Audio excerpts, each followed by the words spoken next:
Assalamu alaikum. Mheshimiwa Rais, leo mimi niko na furaha nyingi sana na msiwe na wasiwasi, siwezi kutusi mtu yote. Marake saa zingine watu wanafanya mambo mengine, wazee kama sisi tunaona hii mambo ni upuzi. Anyway, mimi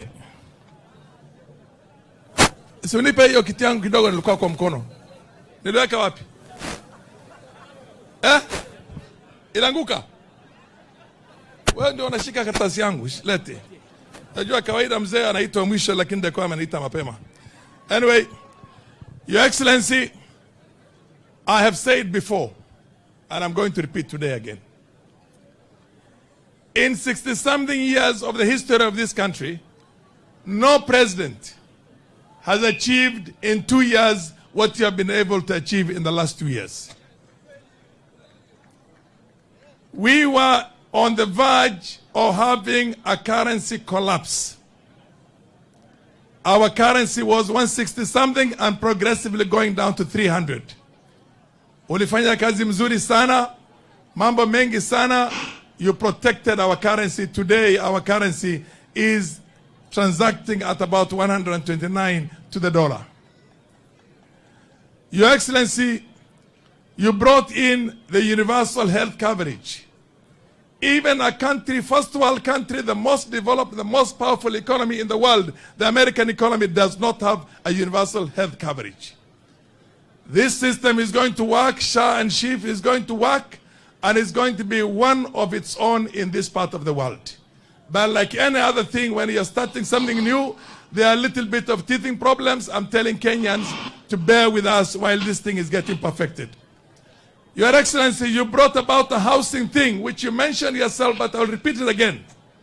We are now in excess of almost 130,000 units.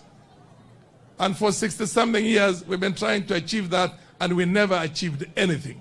But now we are going to achieve it. All the naysayers, we are now seeing the kind of progress we are making.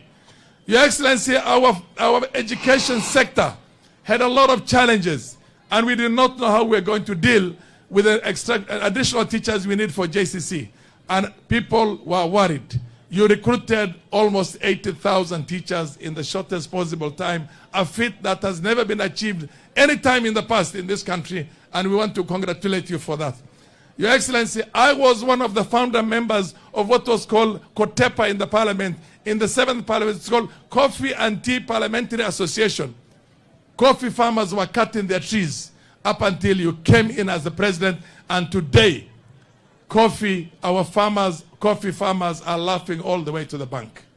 Our tea farmers are very happy. Your Excellency, that has never been achieved for over 30 years before that.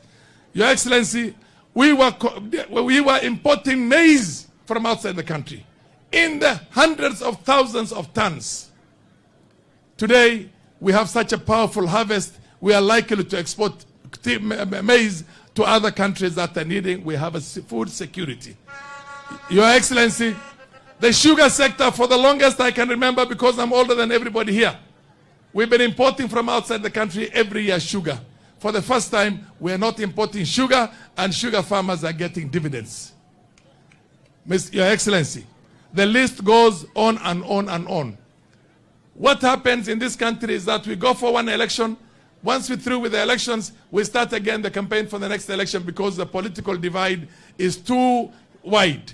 You made sure that that political divide does not exist anymore, and you reached out to your opponent, the person who ran against you for the presidency, and created a broad-based government. You went to the former president and people who, again, voted against you and campaigned against you, something that's never happened in the history of this country, but you still reached out to him. The political divide is not there. Integration of the political classes is there now. Your Excellency, we will promise you, like I said in many places, I did not vote for you in the last election. We are going to vote for you from this part of the world, this region, to the man come the next election. We are looking at 99%, 100% of all the votes of Northern Kenya who will be there for you.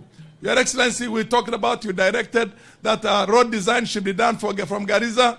You talked to your minister then, Murkomen, from Garissa all the way to Liboya, and you said, finish the road design. When it's ready again, I'm going to look for the money for that road again. I want to thank you very much for that very powerful undertaking and the fact that I know you always deliver on your undertaking.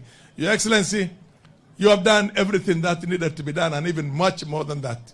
What we can tell you, we want to thank you.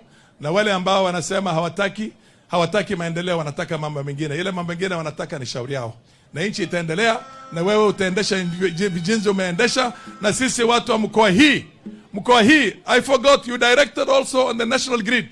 The national grid has left here and is going towards Dadaab, is in a place called Alango Arba, and it will progressively continue to Dadaab and Liboya. We want to thank you very much as people of Garissa County and the people of Northern Kenya, and we will tell you welcome again and again when we are there with you. Tuko na wewe bega kwa bega. Tumeshukuru. Ya mwisho ambaye ni muhimu sana. Kuna wale wanasema wanataka commission of inquiry ati kwa people who are abducted. Mimi nasema, Your Excellency, I also support that. Let's have that commission of inquiry, but that commission of inquiry should start from 1963. Only in the 10 years before you came in here, the 10 years before you became a president of this country, we lost 1,200 Muslims in this country, including my own 10 close relatives, my brother-in-law including. What we are saying, kama kuna watu wamepotea ni wawili, watatu wanazungumza, sisi tuko na maelfu wamepotea. Tunataka hiyo commission of inquiry ianze na ile 63, including the shooting into the mosque in Isiolo when innocent worshippers were killed by members of the Kenyan security forces. Including what happened in Wagala, including what Malkamari, including all those places. Mpaka ile ya mwisho ya juzi ulipoingia ndio ikasimama hiyo, tukamalizwa, sikumalizwa sisi. Nataka ianze na hiyo na ije mpaka leo. Hiyo mimi sina wasiwasi na hiyo, and I will support you on that, but let it not be discriminative. Nobody is more equal in this country than the other. We are all equals, and we want to see that historical injustices addressed. Nimeshukuru sana. Thank you very much, Your Excellency. Asante.